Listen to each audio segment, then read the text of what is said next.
Well, hello there, all my lovely jewelry makers. I'm Christina of CSLdesigns, and today I'm going to be opening the November Dollar Bead Box with you, so we're going to see what's inside of it. And then also I'm going to pick out a few things and try and see if I can make any designs and come up with any pieces, and then I'm going to come back at the end and show you them. So without too much more introduction, I'm just going to get straight into opening the box. So I've already pierced the tape here just to make it a bit easier, but I haven't looked at it. Just open that lid, and then push it back here. And then again we have the bag, dollar bead bag, and then also the box. So again I'm just going to put the box out of the way, start with the bag here. So far, first impressions, it looks like we have some lovely colours in there. Getting a bit ahead of myself. Let's get the paper out as well, and then I'm just going to pour these out, I think. Yeah, this looks very interesting. Right, okay. So just zoom in a bit more so you can see them up close, because they are some small beads. So let's see here, let's just kind of separate them out a bit, because we have 3mm ones and 4mm ones, and I think it's basically these. So 4 strands of 4mm beads, and then 4 strands as well of 3mm beads. And I'll be honest, first impressions here are really nice, because I really love the way that these colours look. So we have some more bright ones and also some kind of darker ones, but we have light ones as well, more delicate ones as well. So I think this is a really interesting mix.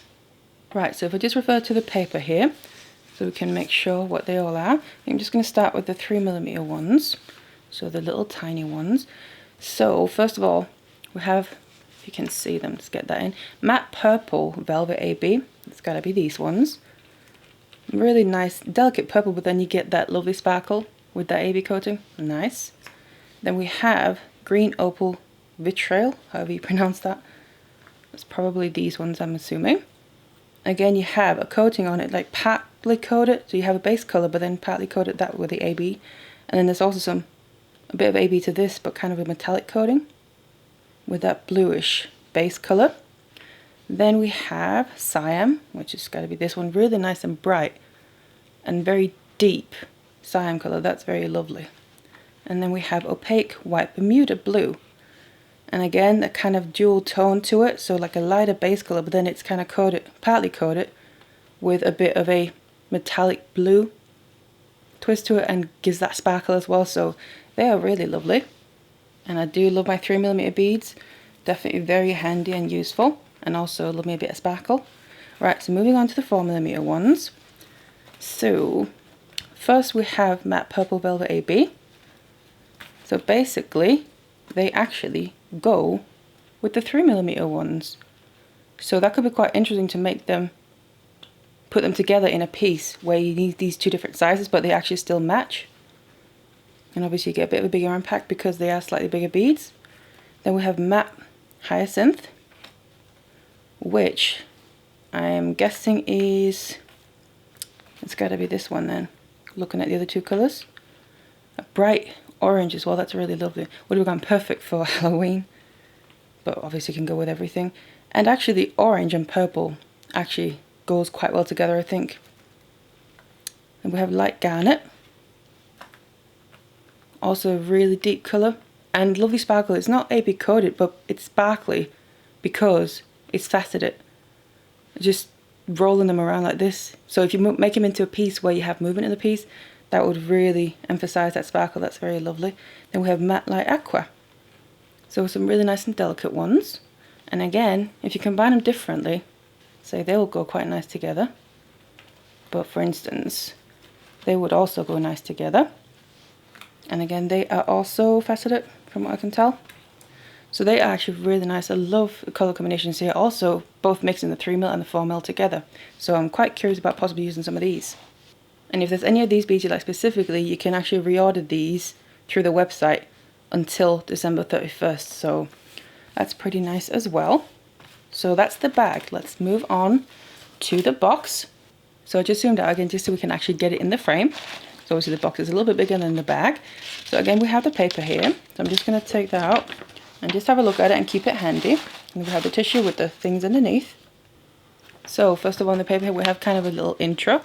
That's pretty nice. And then, of course, on the back, we also have a list for basically everything that's in the box. So again, I'm going to keep that handy while I then just get everything out. So I'm just going to lift this out actually and then remove the box. Let's a little bit in the way. And then I'm just basically gonna, I think, get all this out from the paper and then just go through it one at a time. Right, and again, I've just zoomed in so you can see it a little bit more up close.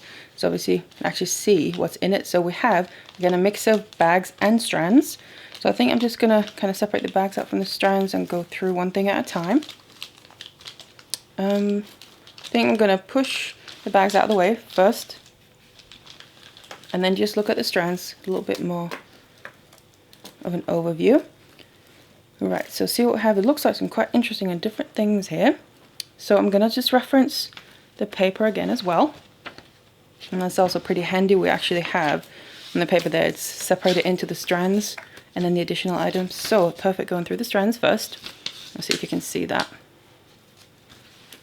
First of all, we have check glass Lucerna bicone. So bicone shaped ones, it looks like it should be these. Aqua peridot. Two-tone. Two-tone. Let me just get them up close.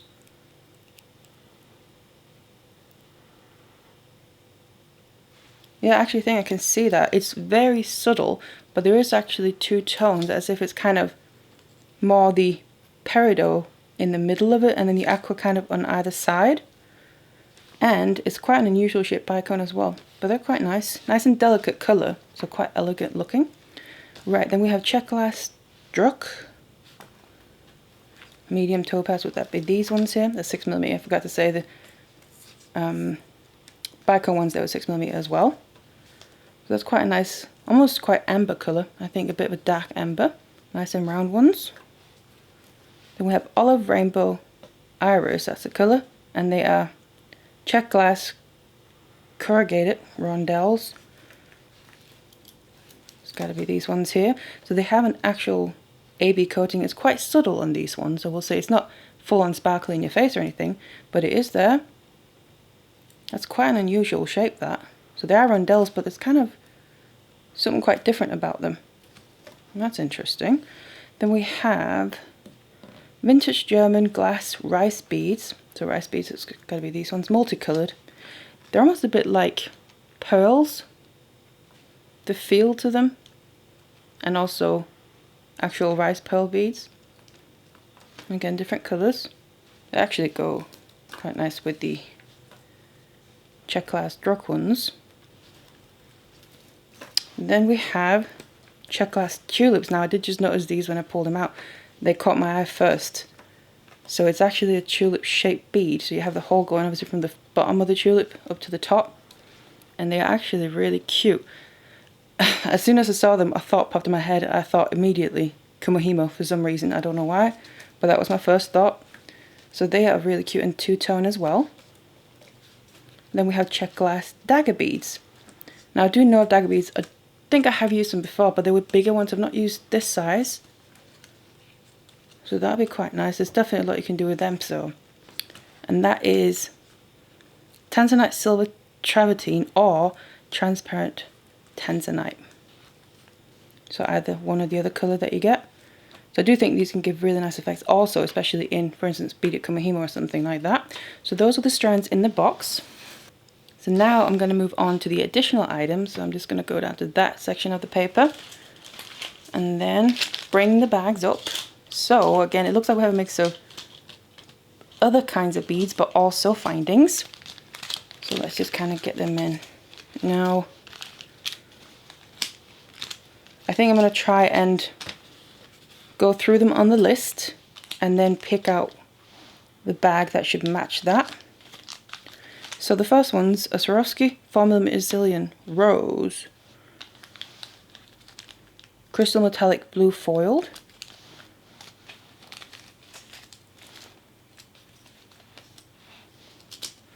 Actually, I think that's these ones here. I was looking for beads, but obviously I don't think that is. It's basically, I guess you could call it tiny cabochons, a flat back.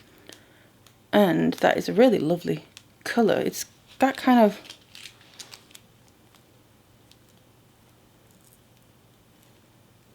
you just have to look at it a bit close.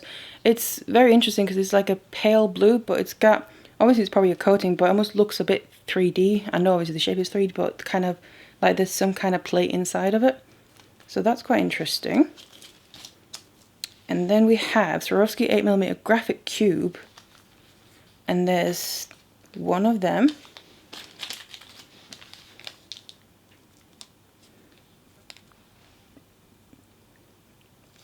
And that's cyan there, so that must be this one. So it's not a cube, but that's what it does say, graphic cube, so that's probably why. I'm just going to get that out actually. It's kind of almost a bit like it is a cube shape, but then there's been extra kind of cuts added onto it. So hence obviously the graphic cube. That's quite interesting. I do also like that you get some Swarovski things in this box, because I do like Swarovski. They definitely make some nice things. And while I'm at it, I realised I just forgot to get some of these out. Maybe we'll give a bit of a better impression actually getting them out of the bag. And then I'll just zoom in for you so you can actually see them up close. You can kind of get that, it's almost, it just makes me think of the sky almost, that pale blue colour, but with then that kind of sparkle, but it looks like it's coming from within. That's definitely quite nice. So obviously you can use these to glue on things with that flat back there. And also that silver coating on the back I think helps with that glow that they have to them. That's what I tend to like about silver lined seed beads. It just adds something extra special to the beads, I think. So those are those two Swarovski ones. And then next we have what looks to be a finding. So we have a pewter toggle, so antique copper plated. So that's got to be this one. So toggle clasp basically. I do think it's nice that you get some clasp pieces in this box as well. So if you make pieces, you make designs with just say beads from this box, you actually have clasp that you can use as well. That's a pretty nice one. I do like toggle clasp. I prefer when they're not too large. You can get large ones, or you can also get small ones. This is quite a nice medium size, I think. And that'll go really well with some of the beads as well, with this antique copper finish. It's a nice little clasp. And then next on the list we have handmade Chinese lamp work. Color varies, and it says we have two pieces, so that's got to be these ones here. Let me just get them out. So it looks like it's kind of a design within the beads, almost flowery. They're very interesting. I don't think I really have worked with Chinese lamp work beads before. I've seen them around, but it's not fully round. It's almost a bit like an oval shape, but not completely. Nice colors, they go well together as well. Now next on the list we then have check glass pillow crystal, and there's 3 pieces, so I figured it must be these ones here. I'm not entirely sure what that pillow means, whether maybe it has to do with the shape, but these are the kind of crystal finish ones, clear ones, because they do look like the shape is a little bit different than something I've seen before. Nice and clear. Sometimes when you get clear beads it can be a little bit cloudy or something, but they're quite clear actually. So they are definitely quite interesting in the shape. So I'm assuming that's what that means, the pillow shape. You have the hole going through in this direction, but they're not, obviously they're not round, they're a bit flat-ish, puffy flats, but it's almost a bit like a square that's been distorted.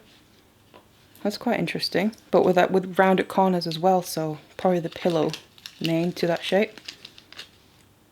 Right, the next one seems interesting as well. So that's check glass bow tie, hot ice, 1 piece, and I think that's this one, which also was one of the first things that caught my eye. Obviously quite colourful, which tends to catch your eye, but also because it looked very unusual. So I'm guessing again the bow tie is a bit to do with the shape. So actually this side, it seems to be a clear bead, but then on this side here you have, it's not coated, whereas the other side is coated, but then on the side that's not coated, the coating is coming through from that coated side, so it's kind of diffused a little bit, whereas here is just straight up metallic. So that's pretty interesting. And then the hole goes from through the long way like that. So that's definitely unusual. Now then we have some check glass barrels. Green, red, multicolour, so there's got to be these ones here. Usually easiest to identify by the colour. So they are kind of barrel shaped, but they also seem a bit cut, so they're not just rounded barrel shapes. which also is kind of adding a bit of faceting that would add a bit of sparkle as well. So it's almost half and half. So one half has got that red colour and the other half has got the green colour, but not straight across. So that's interesting, definitely. Right, then it looks like we're moving on to some more findings. So we actually have head pins in this one as well, antique copper ones. So that's these ones. So they would obviously go well with that toggle clasp. That's also the antique copper. And it looks like you actually get quite a few. So if you wanted to maybe use some of the beads to make charms with, just because some of the beads will be quite nice just to do that and make them stand out nicely as well, then these would be perfect also because you actually get 100. So that is quite a few, I think. They are quite short, but if you're just making charms or something like that, you don't really need them to be too long. It's just going to be a lot of waste anyway. And then for other findings, we have brass cord ends that are silver plated. So these are one of my favourite things to work with normally anyway. I have loads of these in loads of different sizes. I love to use these for finishing off flat Kumihimo braids. Also macrame sometimes, both corded and wire as well in Kumihimo and macrame. And the silver ones, silver plated are the ones I use by far the most because it just goes with everything. And just have a look at them, what they seem like. So, because you can get different ones out there. They're actually nice and smooth, so they don't have texture on them, which a lot of them do, which can be nice as well. But they are really smooth, so that's nice. You got the teeth there that's going to grab on. And they are 16mm in the width, so they're 6mm in the height there, but the width is about 16mm, so obviously that will then determine what you can kind of use them for.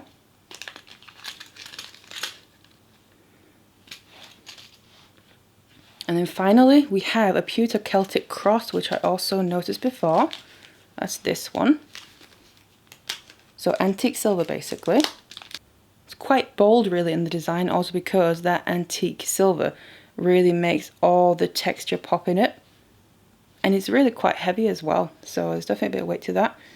So you could use this as kind of a main feature on something, but it's a cute little charm there. I do love Celtic designs in general. I think most people tend to. Usually it's really nice. So that's a nice mix as well. So again, we have some antique copper findings and also some silver and antique silver findings. So again, we can use them a little bit differently. So that was everything that was in the box and the bag as well. There were definitely a few things that have caught my eye here. I'm curious to see if you can maybe guess which ones I might want to end up using, if I can come up with some designs of course. So do let me know in the comments down below. So what I'm going to do now is go away for a bit, play around with some of these materials here and try and come up with a few things. So if you want to see what I'm going to make, then make sure you stay tuned. And as if by magic, I'm back, and I think I'm wearing the same clothes, but it is a different day. So what I'm just going to do now is show you the pieces that I've made from some of the materials from the box. So the first beads that I chose to play around with a bit was 3 of the strands. Now it was a dagger beads, which I don't have the strand here to show you because I emptied the whole strand. I didn't use the whole strand for the bracelet that I made, but I also played around a little bit and experimented. But the other 2 were these, so the 4mm orange ones and then the 3mm red ones. I thought these colours attracted me in the first place, but I actually thought they went really well with the dagger beads. And the bracelet that I ended up making looks like this. So I got the idea to kind of use dagger beads for a lot of texture in a piece, and obviously I turned it into a bracelet then. And then I thought these rounds, first of all obviously rounds are useful for everything, but also the different sizes, but I thought these colours went so well with those dagger beads. Even though I will be honest, this colour and finish of beads is not something I'm normally attracted to. For instance, I would never kind of go out and buy this myself, but I do think that's another benefit of trying something like a box like this, because like I said, I wouldn't personally buy these, but they've actually grown on me because when I kind of put them together with these beads, I thought this finish and colour of the dagger beads went really well with the orange and the red of the rounds, and it's gotten really an autumnal look to it. So I actually really like how it's ended up looking. And if I hadn't tried them in this box, I probably never would have. But yeah, this is the bracelet. So just kind of see it a little bit in motion. It holds up nicely. Obviously the dagger beads they only have one hole. So at first it is quite wobbly, but because I reinforced it quite a lot, it sits nicely on the wrist still. And it looks something like that. And gives a really nice textured effect, I think. And then I also used the toggle clasp from the box as well. So everything used for this bracelet is from the box, obviously except for the beading thread and also the beading needle. But the actual materials themselves are all from the box. So I ended up making this bracelet here. Now, like I said, I don't have any more dagger beads left, but that's because initially I just did a little test piece, so I have some more on this one. I played around with them a little bit, and also I just made a little flower. I kind of got the idea to use one of the round beads as a center and then kind of make a kind of flower thing-ish with the dagger beads, and it's kind of ended up being a bit like, it reminds me of a sunflower, I think. Again, I haven't done anything with this, but I just kind of played around with them a little bit, so that's where the rest of the dagger beads have gone. But as you can see, with the other strands, there's still a fair few left on them. Now the next beads that I chose to play around with were, you might have guessed a little bit, with these tulip beads, because there was just something about them. I thought they were really cute and quite unusual as well from anything I've used before, and I kind of ended up sticking to my initial thoughts because I wanted to try and incorporate them into some Kumihimo. And what I ended up making was this bracelet here. So what I actually have is there's a braid going all the way along, kind of see on the back there, and then I have the tulip beads laying on the top of it to kind of just be a focus feature of it. And then I use little 3mm rounds as well on the edges to kind of frame them in a little bit, and it adds some sparkle as well. Now those 3mm ones, I don't have any more left because I literally used the whole strand for it. But I think it goes really well with those tulip beads, and it just kind of makes them stand out quite a bit, I think. But at the same time, on a Kumihimo braid, it's nice and comfortable as well. Now also remember, in the box we actually got some ribbon ends, which I have used to finish off the ends with. Now I didn't use these ones because the size was just a little bit off. Now these would have been a bit too large, as you can see there. But obviously it is the same principle, I just used some smaller ones, but that's what these would be used for otherwise. It would just be kind of a wider braid or whatever you've made where you need to finish off the ends, but you did get some of those in the box. So I'm quite happy with how this came out as well. I think it's pretty cute, and also with those little sparkles. Now again, I used a fair few of them, but there's still a fair few left on the strands, so there's still something that could be made with them. Now the next beads that jumped out at me were these, also rounds, again the 4mm and 3mm, and they were the ones that are basically the same, so they match together. Purple base colour, and then they're coated with an AB coating partly, and they obviously go well together. So what I wanted to try and do was use them in the same piece, but where I take advantage of the fact that they are pretty much the same bead, but just in two different sizes. So what I ended up making was actually a wire Kumihimo braid. So if you've seen my book, then you might recognize this a little bit because I made a bracelet with this kind of technique. But what I thought I would do, because I have these two different sizes in the same bead, I thought I would use that technique to try and make a necklace, because the two different sizes, so obviously the larger ones and smaller ones, it gets a natural curve to the braid. So I thought that would work pretty well for a necklace, while still obviously that purple effect. Purple is my favourite colour anyway, so I'm always attracted to that. But I do really like that kind of AB coating on it, so it really just gives that sparkle occasionally as well. And I think they go really well with silver wire there, it just makes it really elegant, I think. So then for the final piece I made, I used these three rounds here and combined them. So again, these two, the dark red, and then that light blue, they're 4mm ones, and then this white base with kind of the AB coating partly as well, is 3mm rounds. So as you can see, I was pretty attracted to all the rounds.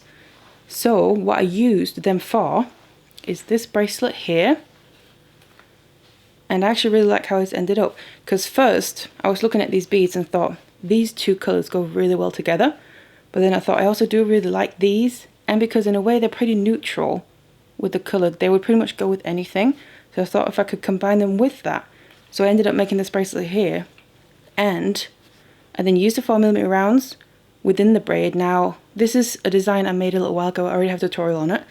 But I thought it'd be quite interesting to see how these beads would fit in, and also the colours as well. So I alternate between the red and the blue, red and blue, and then use the 3mm ones with that white base and the AB coating kind of in between them. And I think it works really well.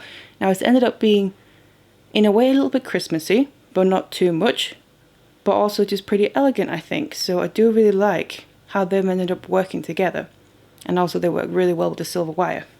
So those were all the pieces that I ended up making so far with some of the materials from the box. Now there's still quite a bit left, so I still have most of the bags. I used that clasp, otherwise I didn't really use anything out of the bags this time. And then also all these strands, and obviously fully strands that I haven't used any of yet, but also part strands. So the tulip ones, there's still some left, and all the other ones that I used. So there's still quite a bit left to be able to make quite a few more pieces out of. So yeah, that was this month's unboxing of the dollar bead box and the bag. There was quite a lot in there that attracted me this time, so there's definitely still stuff I can see myself using in the future as well. And like usual, it's just also quite nice to receive things that I haven't worked with before and I wouldn't normally choose, just because it kind of mixes it up a little and makes you think outside of the box. Now, like usual, if you're interested in this box, what I'm going to do is leave the information for it in the description box down below, so you can go there and have a look. So I really hope you enjoyed this video. Do let me know in the comments down below. Otherwise, thank you so much for watching it, and I'll see you in the next one.